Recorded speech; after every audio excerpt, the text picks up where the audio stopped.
नमस्कार, स्वागत है आप सभी का न्यूज 21 में। मैं हूं आपके साथ हर्षदा जोशी। अब खबरें अन्य राज्यों से। एचएमपी वायरस के कारण सर्दी, खांसी, नाक बहना और नाले में खराश जैसे लक्षणों को लेकर सीएम ने कहा कि केंद्र सरकार इस वायरस से निपटने के लिए पूरी तरह से प्रतिबद्ध है।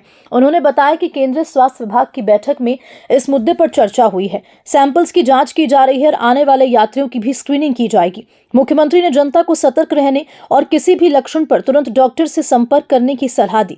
बीट सरपंच हत्याकांड पर सीएम ने एक बार फिर स्पष्ट किया कि इस हत्या में जो भी शामिल है उन्हें किसी भी हाल में छोड़ा नहीं जाएगा। उन्होंने कहा कि यदि किसी को धमकी दी जा रही है तो दोषियों के खिलाफ सख्त कार्रवाई की जाएगी। सरकार इस मामले पर को लेकर पूरी गंभीरता से जांच कर रही है और न्याय सुनिश्चित करेगी। महाराष्ट्र से धर्मेंद्र सिंह की रिपोर्ट। या संदर्भात जी काही ॲडवायझरी आहे ती आम्ही लवकरच त्या ठिकाणी जारी करू। आता 3 वाजता केंद्र सरकारचं जे आरोग्य मंत्रालय आहे ते देखील राज्यांसोबत त्या ठिकाणी कॉन्फरन्स करून या संदर्भातली सगळी माहिती ही उपलब्ध करून देणार आहे आणि त्यानंतर काय काळजी घ्यायची आहे ही काळजी आपण घेऊ। आता लगेच पूर्णपणे घाबरून जाण्याची आवश्यकता नाही। किंवा माझी माध्यमांनाही विनंती आहे की या संदर्भात कपोलकल्पित माहिती किंवा कोणी काही सांगतं अशा प्रकारची माहिती देऊ नका।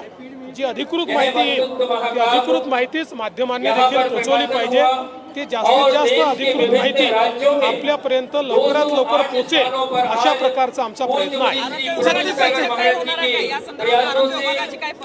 आज आरोग्य विभागाची बैठक झालेली आहे आणि आता केंद्रीय आरोग्य विभागासोबत बैठक ऑनलाईन चाललेली आहे। साहेब, छत्तीसगडमध्ये नक्षली अटॅक झाला, 8 जवान शहीद झाले।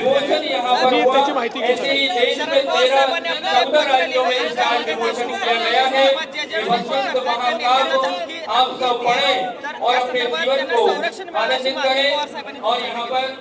असं आहे, या सगळ्या प्रकरणामध्ये राज्य सरकारने अत्यंत निर्धाराने कारवाई केलेली आहे। कुठेही आम्ही मागे हटलेलो नाही, मागे हटणार नाही, कोणाला सोडणार नाही आणि कोणी कोणाला धमक्या देण्याचा प्रयत्न केला तर त्यालाही सोडणार नाही।